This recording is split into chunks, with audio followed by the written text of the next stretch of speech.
عمر سے سفارش کرو کہ عمر نیا کرتا پہنا کرے. ملکوں کے سفیر آتے ہیں, عمر وہی پھٹی پرانی چادر اوڑھ کے اور وہی کئی جگہ پہ پیوند لگے سوٹ پہن کے سفیروں کے سامنے بیٹھ جاتا ہے. عمر کو مشورہ دو. طے ہو گئی بات. سب نے جب مشورہ دے لیا تو سارے کہنے لگے یہ بتاؤ شیر کی مونچھ کو ہاتھ کون لگائے گا؟ کہنا کس نے ہے؟ بندہ بھی تو ڈھونڈو نا. نے کہا جناب میرا یہ خیال ہے کہ مولا علی شیر خدا کہیں گے, کیونکہ جس شخص کی عمر کو سب سے زیادہ حیا کرتے دیکھا وہ شیر خدا مولا علی ہے رضی اللہ تعالی. علی کہیں گے اس لیے کہ جناب علی تو کئی دفعہ جب گفتگو کرتے تھے تو حضرت عمر چپ کر جاتے تھے اور فرماتے تھے علی نہ ہوتا تو میں ہلاک ہو جاتا. تو کہا علی سے کہو. جناب علی شیر خدا کو بلایا. کس کام کے لیے جی؟ اللہ اکبر. یہ ذرا اپنے اس دور پہ اس بات کو ذرا لاکا جناب ان سے کہیں کہ زیادہ نہیں, ایک کرتا نیا پہن لے. سفیر آتے ہیں, وزیر آتے ہیں تو ایک کرتا نیا پہن لے. حضرت علی کو بلایا. آپ فرمانے لگے کوئی اور بات ہوتی تو میں کہہ دیتا, یہ والی میں نہیں کہہ سکتا. کوئی اور ہوتی تو میں عمر کو کئی دفعہ کہہ دیتا ہوں, جلال میں بھی تو سن, یہ والی میں نہیں کہہ سکتا. میں تمہیں ایک مشورہ دیتا ہوں. کہا وہ کیا؟ کہنے لگے سیدہ عائشہ صدیقہ سے کہو, وہ مومنوں کی ماں ہیں, عمر ٹالے گا نہیں. اماں جی سے جا کے کہا اماں جی نیا کرتا عمر سے کہیں پہن لیں. وزیر آتے ہیں, بڑے بڑے لوگ, تو چلو کوئی عرض نہیں. اماں جی نے کہا اچھا کوئی بات نہیں میں بلا لیتی ہوں. جناب عائشہ نے پیغام بھیجا. جب خادم نے کہا نا مصطفیٰ کے گھر سے پیغام آیا ہے, تو 20 لوگ بیٹھے تھے. عمر کانپتے ہوئے اٹھے, کانپتے دوڑے. حضرت عائشہ پردے میں تھی تو فرماتی ہیں عمر اتحیات کی حالت میں بیٹھ گئے. کہا اماں جی دیر تو نہیں ہو گئی مجھے آنے میں؟ کہا نہیں ٹائم پہ آ گئے ہو. کس لیے بلایا تھا؟ کہا عمر دیکھو غربت کے معاملات اور ہوتے ہیں, جب اللہ آسانی دے تو کوئی چیز استعمال کرنا حرام نہیں ہوتی, اگر حرام ہے تو بتاؤ. کہا نہیں اماں جی حلال ہی ہے. تو فرمایا پھر اتنے سفیر آتے ہیں, مشیر آتے ہیں, اب تو مال غنیمت بڑا آتا ہے, ڈھیر لگ جاتے ہیں مسجد میں, تو چل ایک نیا کرتا تم بھی پہن لیا کرو. اور آپ نیا کرتا پہنو گے تو دھاک بیٹھے گی غیروں پر. تو صحابہ کا مشورہ ہے کہ آپ نیا لباس پہنے. اماں جی کہتی ہے میں نے حکم دیا تو عمر چپ کر گئے, گردن جھک گئی. تھوڑی دیر کے بعد سیدنا عمر فاروق نے سر اٹھایا تو داڑھی پہ آنسو گر رہے تھے, رو پڑے. کہنے لگے پاک محبوب کی پاک بیوی جیسے حکم کرتی ہو میں حاضر ہوں, پر مجھے وہ والا لباس پہنانا جو میرے مصطفیٰ نے پسند فرمایا ہے. اگر یہ رنگ رسول پاک کا ہے تو میں حاضر ہوں, اور اگر نبی پاک کا نہیں تو پھر جیسے آپ حکم کریں. جناب عائشہ کہتے ہیں عمر روئے تو میں زیادہ روئی, میرا پلو بھیگ گیا آنسوؤں سے. میں نے کہا عمر آپ جائیے. عمر یوں نکلے تو جو صحابہ کھڑے تھے وہ کونے میں تھے, سارے آ گئے. کہا اماں جی کیا بناؤ؟ فرمایا بھائی تم سب جو باتیں کہتے ہو وہ اپنی جگہ ٹھیک ہیں, پر عمر جو بات کرتا ہے وہ سب سے زیادہ ٹھیک ہے. عمر جس پہلو پر بات کرتا ہے وہ یار ایسی عاجزی, ایسا رنگ, ایسا انداز, ایسا طرز حیات, ایسی زندگی. اولاد کے معاملے میں لوگ بزدل ہو جاتے ہیں, بزدل. پر حضرت عمر کا بیٹا مصر گیا, وہاں سے کمائی کر کے لایا, تجارت کرنے گیا, لاکھوں کا مال. کون سا باپ ہے دنیا میں جس کا بیٹا باہر سے پیسے لے کے آئے تو ابا تفصیل پوچھے کہ بیٹا کہاں سے کمائے, کہاں سے لایا, کتنے ملے, کیوں آئے؟ کون سا باپ تفصیل پوچھتا ہے؟ ابا تو کہتا ہے لا صحیح, اور تعریفیں کرتا ہے میرا بیٹا بڑی کمائی کرتا ہے. کبھی پوچھا ہے اس سے کہ ڈیوٹی صحیح دیتا ہے کہ نہیں؟ کبھی پوچھا ہے کہ تو ایمانداری کی روزی لاتا ہے کہ حرام کی کماتا ہے؟ یہ باپ کی ذمہ داری ہے, یہ اماں کی ذمہ داری ہے. پھر کہتا ہے بیماری کیسے آ گئی, پریشانی کیسے آ گئی؟ تو نے کبھی سوال کیا اپنی اولاد سے؟ حضرت عمر فاروق رضی اللہ تعالیٰ عنہ کا بیٹا مصر سے پیسے کما کے لایا تو جناب عمر نے بلایا, فرمایا بیٹے اتنی تو تیرے پاس راس ہی نہیں تھی, تھوڑے سے تو پیسے لے کے گیا تھا, اتنی کمائی کیسے ہو گئی؟ اتنے تو پیسے نہیں تھے صاحب, کہاں سے کمائی لائے؟ اس نے کہا ابا جی وہ جو میرے چچا ہے نا مصر کے گورنر, آپ کے دوست, انہوں نے میری مدد کی ہے. فرمایا جتنے لوگ گئے تھے سب کی ہے مدد اس نے؟ کہا نہیں صرف میری کی. فرمایا تیری کیوں کی؟ تیری کیوں کی؟ کہا حضور آپ کے دوست ہیں. فرمایا چپ کر. حضور انہوں نے مجھے اتنے پیسے دیے, میں نے کاروبار میں ڈالے تو نفع آیا تو میں ان کی رقم دے کے. فرمایا خاموش ہو جا. باقی جتنے لوگ گئے تھے سب کی مدد کی اس نے؟ کہا نہیں حضور صرف میری کی. فرمایا اس نے تیری مدد نہیں کی, اس نے خلیفہ کے بیٹے کی مدد کی, اس لیے کہ وہ خلیفہ کو اپنے حق میں نرم کر سکے. فرمایا آدھا مال تیرا ہے, آدھا مال غنیمت کا ہے, مال خزانہ کا ہے, مسلمانوں کا ہے, اس لیے کہ تو جو وہاں سے مال کما کے لایا ہے وہ اپنے باپ کے خلیفہ ہونے کی وجہ سے کما کے لایا ہے, لہذا رکھ ادھر.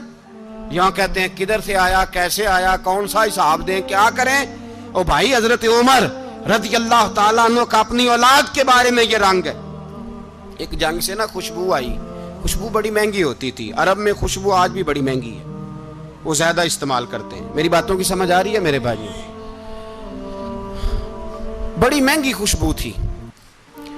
جب وہ خوشبو آئی تو حضرت عمر نے کہا, گھر میں پہلے پہنچی حضرت عمر کے, چونکہ زیادہ عورتیں استعمال کرتی تھی گھر کے اندر خوشبو, مرد بھی لگاتے تھے. حضرت عمر نے اپنی بیوی سے کہا, آپ کی زوجہ جو تھی وہ بڑی خوشبو کو پسند کرتی تھی. حضرت عمر نے اپنی زوجہ سے کہا کہ خوشبو لاؤ, میں نے ایک عورت کی ڈیوٹی لگائی ہے, وہ خوشبو تول کے نا تو حصہ برابر صحابہ میں بانٹ دے گی.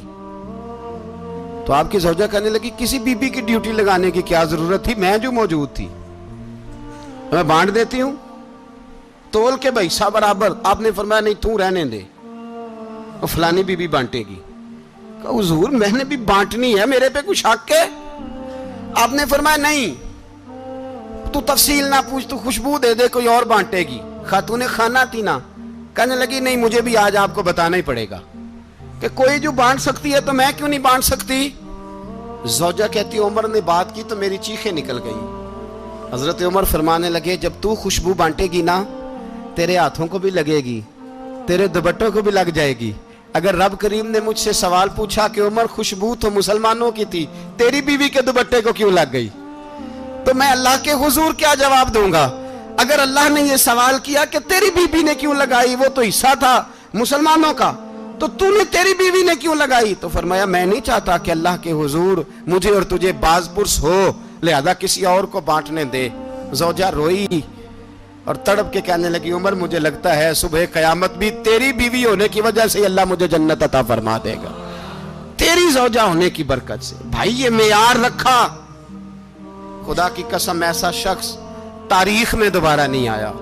اتنا بڑا آدمی, اتنا بڑا شخص, اتنا بڑا آدمی, اور پھر رنگ یہ ہے کہ عمر 22 لاکھ مربع میل کا حکمران, 22 لاکھ, اور کھجور کے درخت کے نیچے مٹی کا ڈھیلا لے کے سو گئے ہیں, پرواہ کوئی نہیں, کوئی مسئلہ ہی نہیں. 2 غلام ساتھ بیٹھے تو ایک روٹی حضرت عمر نے گھر سے منگوائی, تھوڑا سا سرکہ, تو غلام کہنے لگے ہم نے بھی کھانی ہے. فرمایا کوئی حرج نہیں, روٹی کو پیٹ بھر کے کھانا ضروری تو نہیں, 3 حصوں میں بانٹ لیتے. ایک آدمی آیا ہوا تھا مصر کا رہنے والا ملنے کے لیے, اس نے پوچھا عمر کدھر ہیں, تو کہا وہ ادھر جاؤ مسجد میں بیٹھے ہوں گے. اور واپس آیا تو کہنے لگا وہاں تو 3 غلام بیٹھے ہیں, ایک روٹی بانٹ کے کھا رہے ہیں, لگتا ہے کئی دنوں سے روٹی نہیں ملی. کہا 3 غلام تو کوئی نہیں, وہاں 2 ہی تھے, تیسرے تو امیر المومنین تھے. اس نے کہا نہیں 3 غلام ہیں, کپڑے بھی ایک طرح کے پہنے ہوئے, بلکہ 2 کے تو پھر صحیح ہیں, تیسرے کے تو زیادہ ماڑے ہیں. کپڑے بھی ایک طرح کے, کھانا پینا بھی ایک طرح کا, اور ان کا نشست برخاست بھی ایک طرح کی ہے, لہذا کوئی فرق نہیں. حضرت ابو ہریرہ کہتے ہیں میں لے کے آیا, اور جناب عمر کو جب میں نے کچی زمین میں تامت سمیٹ بیٹھے دیکھا تو میں رو پڑا. میں نے اس مصر سے آنے والے کو کہا تو اس کے جلوے دیکھ, اگر اس کی ذات میں اتنا حسن ہے تو محمد عربی کا مقام کیا ہوگا. یہ مقام غور ہے, مقام غور.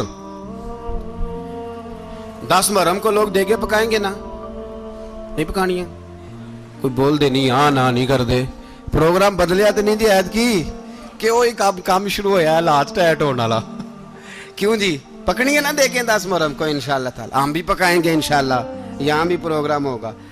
تو 10 محرم کو جو دیگ پکنی ہے تو ایسا نہیں ہو سکتا کہ 1 محرم کو حضرت عمر کے نام کی بھی کوئی پک جائے.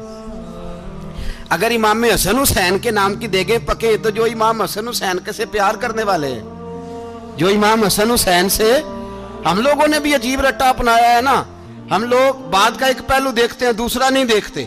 حضرت امام حسن اور حسین کو بھی نبی پاک نے شہید کہا، اور جناب عمر کو بھی رسول اللہ نے خود شہید فرمایا، فرمایا شہید ہے، خود فرمایا اپنی زبان سے کہ یہ شہید ہے، خود میرا عمر شہید ہے۔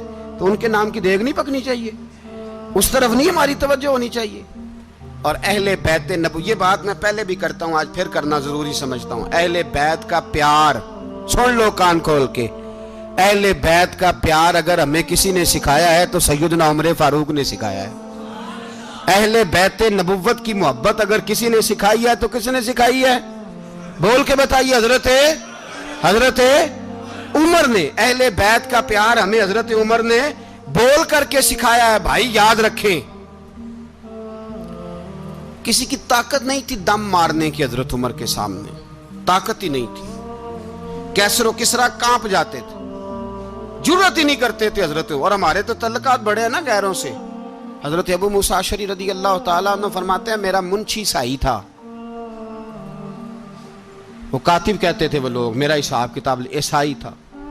تو فرماتے ہیں ایک دن میں نے وہ سارا حساب کتاب لین دین کے حضرت عمر کو دکھائے تو فرمانے لگے جس نے لکھے ہیں اس کو بلاؤ۔ کہنے لگے ضرور مسجد نہیں آ سکتا۔ کیوں نہیں آ سکتا؟ کہنے لگے وہ عیسائی ہے۔ کہتے ہیں حضرت عمر جلال میں آ گئے۔ آپ فرمانے لگے جنہیں رب دور کرتا ہے تم کیوں قریب کرتے ہو؟ جنہیں اللہ دور کرتا ہے۔ فرمایا تم غیروں کو اگر عہدے دو گے تو اپنوں کا کیا بنے گا؟ اگر تم غیروں کو عہدے دو گے تو اپنوں کا۔ یہ سوچ ہے جو آج برما کے مسلمانوں کے لیے بھی ضروری ہے۔ کہا اگر تم غیروں کو عہدے دو گے تو اپنوں کا۔ ہم نے غیروں کو عہدے دیے تو دیکھا نا اپنے کس طرح کاٹے جا رہے ہیں۔ غیروں کو جو عہدے دے دیے یارانے سارے غیروں سے، روز دعویٰ ہوتا ہے چین ہمارا سجن ہے، چین ہمارا دوست ہے۔ او بھائی دوست ہے تو اس سے کہو نا کہ برما تو تمہاری ایک چھوٹی سی ریاست ہے، چین کے بغیر تو وہ سانس بھی نہیں لے سکتا۔ اس کو کہو نا اس حکومت پہ دباؤ ڈالے۔ لیکن ہم لوگوں نے غیروں کو عہدے دیے تو اپنے پس گئے۔ حضرت عمر کہتے تھے ذمی کا ہم ادب کریں گے، ذمی کافر کا ہم، ایسا کافر جو مسلمان ریاست کو قبول کرے، بدامنی نہ پھیلائے۔ ایک آدمی کو آپ نے دیکھا آنکھوں سے نابینا ہے اور بھیک مانگ رہا ہے، تو حضرت عمر کو نظر آ گیا۔ فرمایا کون ہو؟ اس نے کہا میں یہودی ہوں۔ فرمایا بھیک کیوں مانگتے ہو؟ کہا جب تک تندرست تھا مسلمانوں کو جزیہ دیتا تھا، بوڑھا ہو گیا ہوں کیا کروں؟ حضرت عمر نے گھوڑے کی پشت پہ بٹھایا، کافر کو گھوڑے کی پشت پہ بٹھایا اور بٹھا کے مدینے لائے۔ حضرت علی شیر خدا وزیر خزانہ تھے۔ فرمایا علی اس کا وظیفہ جاری کرو۔ کہا یہ کون ہے؟ فرمایا یہ یہودی ہے لیکن یہ ہمیں جزیہ دیتا رہا، بوڑھا ہو گیا بیچارہ، بھیک مانگنے پہ مجبور ہے، ہماری حکومت کے اندر رہتا ہے، اس کا پورا وظیفہ جتنا خرچہ اتنا وظیفہ لگاؤ۔ حضرت علی کہتے ہیں میں وظیفہ لگا رہا تھا اور وہ میرے نبی کا کلمہ پڑھ رہا تھا، وہ رسول اللہ کا کلمہ پڑھ رہا تھا۔ یہ مزاج، یہ نہیں کہ کافر۔ حضرت عمر نے گورنروں کو خط لکھے تھے کہ زبردستی کسی کو مسلمان نہیں کرنا، جہاں ان کی عبادت گاہیں بنی ہو گرانی نہیں، کوئی مندر کوئی گرجا ضائع نہیں کرنا۔ اسلام سب کو جینے کا موقع دیتا ہے، پر بے ایمانوں، ظالموں، بدذاتوں تمہیں یہ کہتا ہے کہ ہم تمہیں جینے کا موقع دیتے، تم بھی مسلمانوں کو جینے کا موقع دو۔ یہ جہاں بستے ہیں جہاں رہتے ہیں انہیں وہاں جینے کا موقع دو، انہیں بھی اللہ اکبر کہنے کا موقع دو، انہیں بھی قرآن پڑھنے کا موقع دو، انہیں بھی رسول اللہ پر درود پڑھنے کا موقع دو۔ ہمارے ملک میں عیسائی اپنی مرضی سے کھلے عام تبلیغ کرتے ہیں، یہاں تو چینل چلائے ہیں عیسائیوں نے۔ کسی مذہبی جماعت نے کبھی جلوس نکالا ہے کہ عیسائیوں کا چینل بند کرو؟ بولے نکلا ہے کہ نہیں نکلا؟ کتنے ظلم کی بات ہے۔ ہم جب غیر کو اتنا تحفظ دیتے ہیں، اتنا تحفظ دیتے ہیں، ہم نے دیکھا ہے، مجھے بیسیوں لوگوں نے عید پہ ٹیلی فون کیے کہ عیسائیوں کو قربانی کا گوشت دے لیں، مجبور ہیں جی، دروازے پہ آ گئے ہیں، ہمارے کام کاج کرتے ہیں۔ بیسیوں لوگ، عام آدمی کے دل میں ان کا اتنا جذبہ ہے، وہ مسائل کا بیان کرنا ایک علیحدہ بات، لیکن ہمارے دل کافر کے حق میں بھی نرم ہو جاتے ہیں۔ تم کس قدر زیادہ بے ایمان ہو اور کفر کس قدر زیادہ ذلیل ہو گیا ہے کہ مسلمان کے حق میں نرم ہوتا ہی نہیں۔ اور اس سے بڑے ذلیل وہ ہیں جو ان ذلیلوں کے سپورٹر ہیں، وہ کسی عرب ملک کے حکمران ہو یا کسی اور جگہ کے، وہ بڑے ذلیل ہیں جو ان ذلیلوں کے سپورٹر ہیں، جو برما کی بچیوں کے قتل پر اپنی حکومتیں چمکا رہے ہیں، انہیں شرم نہیں آتی۔ اس قدر مسلمان تڑپا ہے لیکن ان بے غیرتوں کو ذرا ہوش نہیں آئی، اور یہ ان کے کماش، ان کے دلال جو ہر جگہ ان کی سپورٹ کر کے اپنی حکومتیں قائم کرتے ہیں. بے ایمانوں کو پتہ نہیں کہ کب ان پر اللہ کا عذاب اترے گا اور کس طرح ان کے پرخشے اڑیں گے. تمہیں اپنی ذلت اور رسوائی نظر نہیں آ رہی کہ زمین کس طرح تمہارے لیے تنگ ہو گئی ہے؟ اس سے زیادہ اور تمہاری رسوائی کیا ہوگی؟ ڈرو اللہ سے.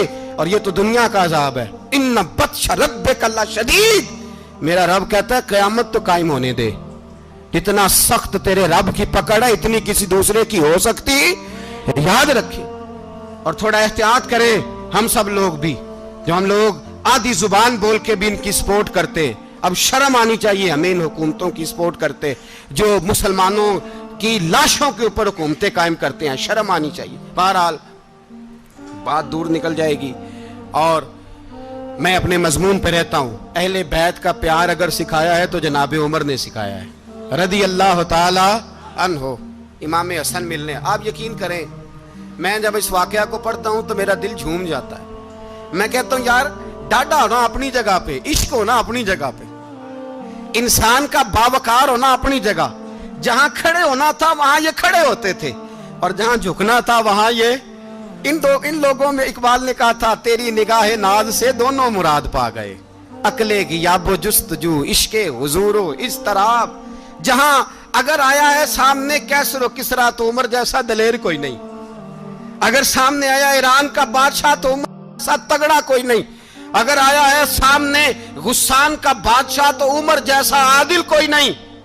لیکن اگر علی کا بیٹا آیا ہے، اگر فاطمہ کے لال پارے آئے ہیں تو پھر فاروق اعظم سے جیسا محب کوئی نہیں، پھر ان سے جیسا پیار کرنے والا کوئی نہیں. اندر بیٹھے ہیں جناب عمر، اندر تنہائی میں کچھ وزیروں سے گفتگو ہو رہی ہے، میٹنگیں جاری ہیں. آپ کے بیٹے ملنے آئے جناب عبداللہ ابن عمر. ابا جی ملنا ہے. بات ٹھہرو، بات کر رہا ہوں، کوئی نہ اندر آئے. صاحبزادہ باہر کھڑا ہے. تھوڑی دیر گزری تو امام حسن بھی آ گئے. کون آئے؟ آپ کو جو ملے گا امام صاحب کا نام لینے سے، وہ سردار ہیں جنتیوں. کون آئے؟ سارے بولیے. امام حسن تیری نسل پاک میں ہے بچہ بچہ نور کا، تو ہے نے نور تیرا سب گھرانہ. امام حسن آئے تو حضرت عبداللہ ابن عمر کو دروازے پہ کھڑے دیکھا. کہا امیر المومنین کہاں ہیں؟